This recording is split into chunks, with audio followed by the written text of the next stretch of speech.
Good morning, welcome to business breakfast show. అన్ని asset classes ఈ ఉదయం లాభాల బాటలో ఉరకలు వేస్తున్నాయి. ఏషియన్ ఇండిసెస్ లో ఒక పవర్ఫుల్ పుల్ బ్యాక్ ర్యాలీని గమనిస్తున్నాం. లాస్ట్ నైట్ యుఎస్ మార్కెట్స్ లో ప్రధాన ఇండెక్స్ మూడు కూడా డౌ జోన్స్, నాస్డాక్, S&P 500 3% పైగా లాభపడ్డాయి. ఐఫోన్ 4S అమ్మకాలు రికార్డు స్థాయిలో ఉన్నాయన్న వార్తలతో యాపిల్ షేర్స్ 5% లాభపడ్డాయి. సో S&P 500 లాస్ట్ నైట్ 40 పాయింట్ల లాభంతో క్లోజ్ అయింది. ఆల్మోస్ట్ 1200 పాయింట్స్ దగ్గరకు వచ్చింది. జూలై తర్వాత మొదటిసారిగా S&P 500 ఇండెక్స్ 50 రోజుల మూవింగ్ యావరేజ్ ను అధిగమించింది. సో ఒక అప్వర్డ్ మూమెంటం ను ఎంజాయ్ చేస్తున్నాయి ప్రస్తుతం మార్కెట్స్. ప్రస్తుతం చూస్తున్న పుల్ బ్యాక్ ర్యాలీ, ఇది షార్ట్ కవరింగ్ ర్యాలీ అనుకోవచ్చు. సో ఇటువంటి ర్యాలీస్ ఎంతవరకు సస్టైన్ అవుతాయన్నది ప్రశ్నార్థకం. అయితే షార్ట్ టర్మ్ లో మాత్రం కొద్ది రోజుల పాటు మార్కెట్స్ బహుశా ఈ అప్వర్డ్ మూమెంటం ను కొనసాగించే అవకాశాలు కనిపిస్తున్నాయి. సో రేపటి నుంచి ఎర్నింగ్స్ సీజన్ ప్రారంభం కాబోతోంది. ఇన్ఫోసిస్ రిజల్ట్స్ రేపు వెలువడబోతున్నాయి. ఈ నేపథ్యంలో కొంత ఎర్నింగ్స్ సంబంధించిన కన్సర్న్స్ మార్కెట్ లో ఉన్నాయి. అయితే ఐటీ కంపెనీస్ రిజల్ట్స్ మాత్రం of course revenue growth strong గా ఉంటుందన్న అంచనాలు ఉన్నాయి. సో బోని నిన్న చాలా బాగుంది. వారం ఆరంభం చక్కగా ప్రారంభమైంది. నిఫ్టీ, సెన్సెక్స్ రెండు కూడా 2% మేరకు లాభపడటం గమనించాం.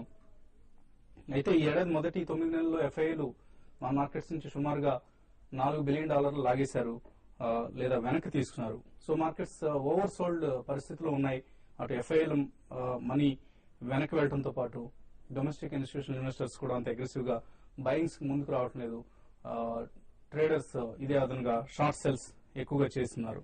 సో ఈ పరిస్థితిని మనం మర్చిపోకూడదు. ఇది ప్రస్తుతం చూస్తున్న ర్యాలీస్ లాంటివి కొంత టెంప్ట్ చేసే అవకాశం ఉంటుంది. ఈ ర్యాలీస్ లో ఎంటర్ అయ్యే కంటే కూడా డిక్లైన్స్ లో ఎంటర్ కావడం ఎప్పుడు కూడా ఇన్వెస్టర్లకు మంచిది. So for instance Sun TV networks, Educomp ఇటువంటి స్టాక్స్ నిన్న 9 to 10% పెరిగాయి. సో ఇదంతా కూడా ఒక షార్ట్ సెల్లర్స్ నుంచి షార్ట్ ట్రాప్ లాగానే మనం భావించాల్సి ఉంటుంది.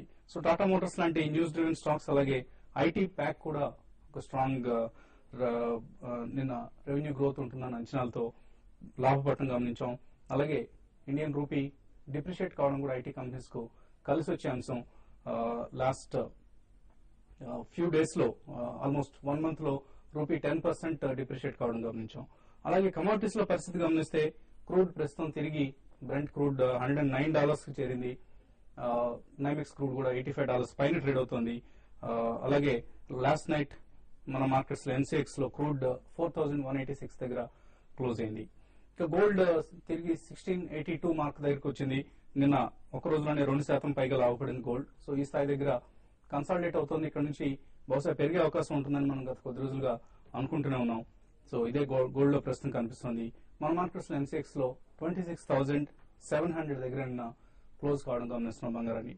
అలాగే వెండి కూడా 53,000 పైన క్లోజ్ అయిన నేను ఒక రోజులోనే 800 రూపీస్ సిల్వర్ లాభపడటం గమనించాం.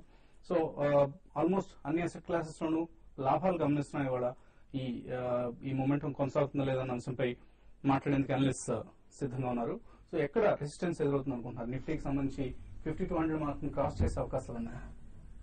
మార్కెట్ లాస్ట్ 1 week కన్సాలిడేషన్ బట్టి చూస్తే కనుక ట్రెండ్ రివర్స్ అయినట్టుగా కనిపిస్తుంది. షార్ట్ టర్మ్ ఇవాళ నా ఉద్దేశం మార్కెట్ పాజిటివ్ గానే ఓపెన్ అయ్యే అవకాశం ఉంది. కానీ షార్ట్ టర్మ్ లో 5200 లాస్ట్ 2 months అయితే ఏదైతే మేజర్ హైయో, మేజర్ రెసిస్టెన్స్ అని మనం చెప్పుకుంటున్నామో కరెక్ట్ గా ఆ లెవెల్ కూడా నెక్స్ట్ ఫ్యూ డేస్ లో టెస్ట్ చేసే అవకాశం కనిపిస్తుంది. ఈసారి కనుక ఏ మాత్రం 5200 నెక్స్ట్ టార్గెట్ పైన కనుక క్లోజ్ అవుతే మటుకు ఒక ర్యాలీ 5500 వరకు ఎక్స్పెక్ట్ చేయొచ్చు. So market short term up trend ఉంది. సో ఈ నేపథ్యంలో సో ఆల్రెడీ బేరిష్ గా ఉన్న వాళ్ళు మటుకు నా ఉద్దేశం కొంచెం షార్ట్ కవరింగ్ చేసుకుంటే మంచిది. లాంగ్ పొజిషన్స్ కొంచెం కాషియస్ గా తీసుకోవచ్చు. స్టాప్ లాస్ మటుకు 49 కింద పెట్టి ట్రైలింగ్ స్టాప్ తోటి హోల్డ్ చేయొచ్చు. ఇక ఇంట్రాడేకి వస్తే కనుక ఓపెనింగ్ గ్యాప్ అప్ 5050 వరకు వెళ్లే అవకాశం కనిపిస్తుంది. అక్కడ గట్టి రెసిస్టెన్స్ కనిపిస్తుంది. సో ఆ లెవెల్లో కొంచెం వెయిట్ చేస్తే బెటర్. 5050 పైన కనుక కాసేపు ట్రేడ్ అవుతే కనుక లాంగ్ పొజిషన్ తీసుకొని 5030 కింద స్టాప్ లాస్ పెట్టుకోవాలి. షార్ట్ పొజిషన్ మటుకు 80% అటెంప్ట్ చేయకూడదు. అన్లెస్ మార్కెట్ 2-3 రోజులు 5050 కింద కనుక క్లోజ్ అవుతేనే షార్ట్ పొజిషన్ అటెంప్ట్ చేయాలి. సో మార్కెట్ పాజిటివ్ గా ఉండే అవకాశం కనిపిస్తుంది. పిఎస్సీ బ్యాంక్స్ లో కూడా ఒక చిన్న రికవరీ కనిపిస్తుంది. కాకపోతే ఫార్మా ఒకటి కొంచెం వీక్ గా కనిపిస్తుంది. ప్రైవేట్ బ్యాంక్స్ అన్ని చాలా స్ట్రాంగ్ గా కనిపిస్తుంది. ముఖ్యంగా మెటల్స్, హిండాల్కో, సేల్ ఏవైతే స్ట్రాంగ్ గా బీట్ అండ్ డౌన్ ఎక్కినాయో అవన్నీ ఓవర్ సోల్డ్ పొజిషన్ రికవర్ అవుతుంది. So market banks and metals కొంచెం లీడ్ చేసే అవకాశం కనిపిస్తుంది. ఐటీ కూడా పాజిటివ్ గా ఉంది. ప్రస్తుతానికి లాంగ్ పొజిషన్స్ కంటిన్యూ చేయొచ్చు.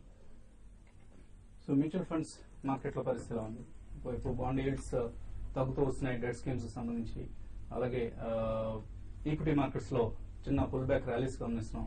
బోత్ సైడ్స్ గేమ్స్ ఎలా ఉన్నాయి ఇక్కడ?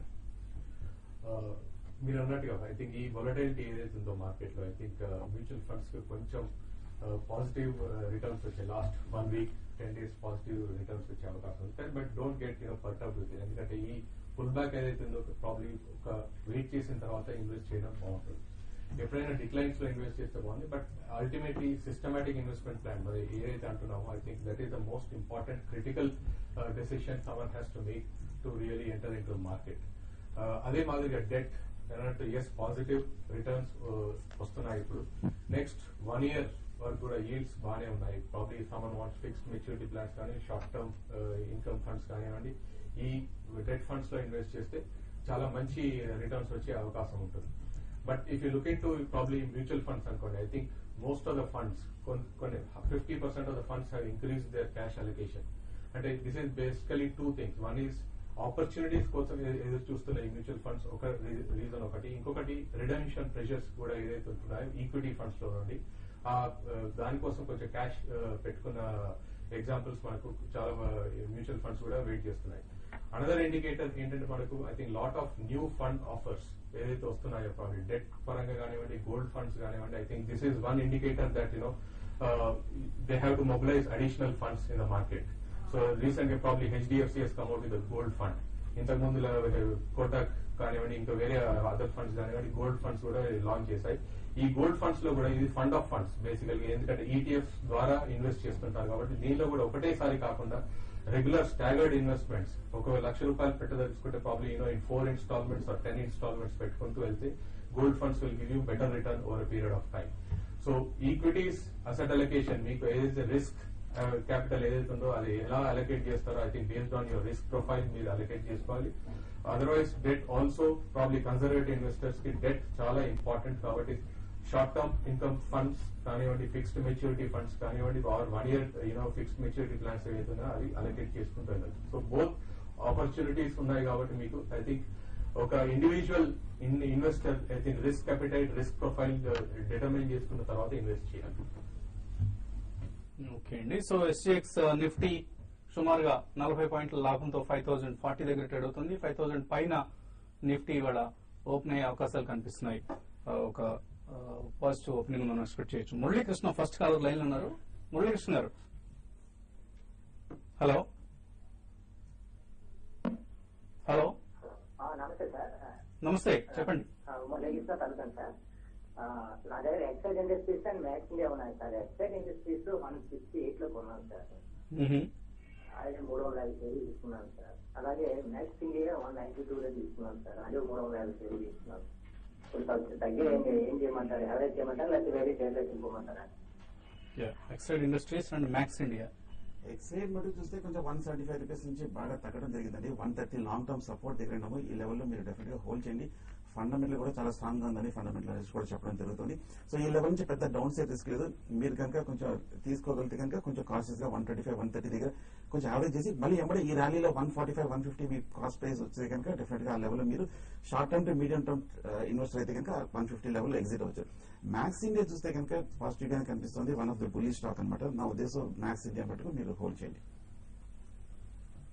నెక్స్ట్ కాలర్ శ్రీనివాస్ ముంబై నుంచి లైన్ లో ఉన్నారు. శ్రీనివాస్ గారు, గుడ్ మార్నింగ్. అడగండి శ్రీనివాస్ గారు, అడగండి. నమస్తే అండి వసంత్ గారు. నమస్తే అండి. రామ్ ప్రాజెక్ట్ గారితో మాట్లాడండి. ఇప్పుడు నేను ఎస్ఎల్సీ చేస్తున్నానండి మ్యూచువల్ ఫండ్స్. ఓకే అండి.